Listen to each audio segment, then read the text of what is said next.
Imagine a world where all the knowledge of the world is already online and accessible in ways that are currently not possible. Learning should focus the attention at the student.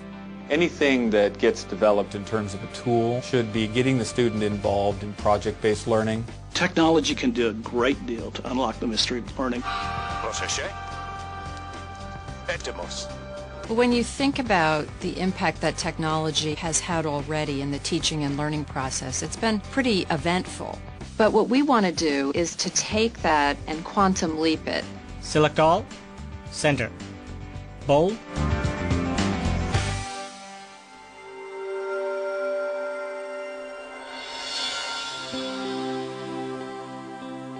A businessman, a teacher, and an engineer are collaborating remotely on a video report documenting the influence of technology on learning. They reflect on their own history and uncover predictions from the past. They discover men and women whose visions inspired advances that propelled learning to a lifelong experience and the potential for those visions to carry on.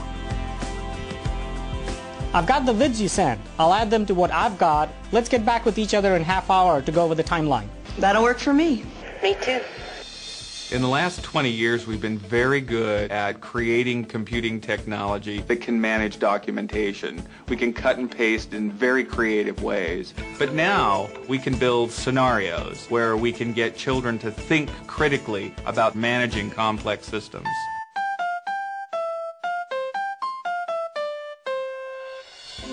One of the most important dimensions of moving testing beyond where it is now is to move it out of this passive model into something that's much more engaging, much more forceful, and ultimately something that will help us to understand better the capabilities of the students that we're testing.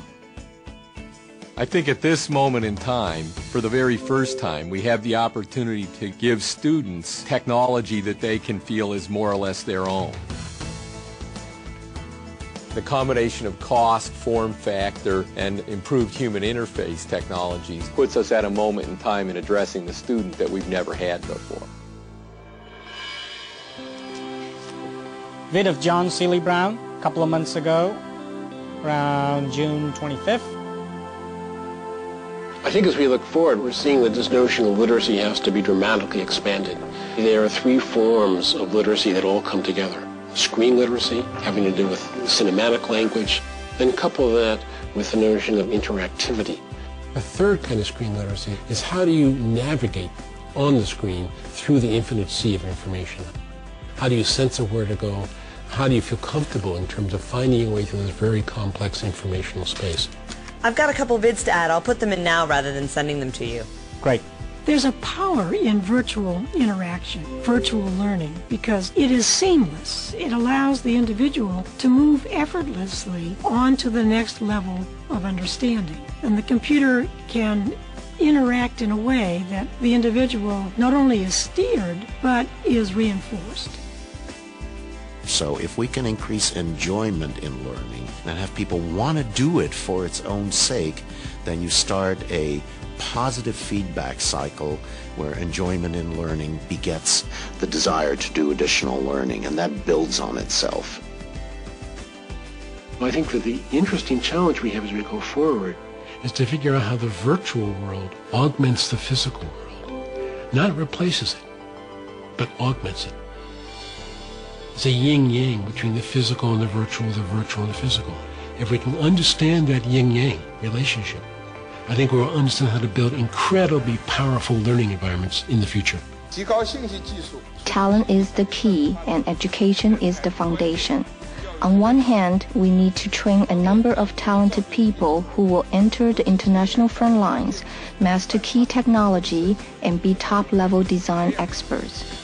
Yet it's so much easier to get something done with more minds than just one, because somebody could say something and that will click. You go, oh, I've got a great idea. And I think that's the way technology helps us if we're training our teachers to be able to work collaboratively, seamlessly in the curriculum. I just tell my kids, I have no idea what it's going to be like in the future for you, but you're going to need to know how to change, how to go from one thing to another thing. So if you can be a person who's successful at change, and you can be a lifelong learner, somebody who's willing to step in and learn, you are going to be the successful person.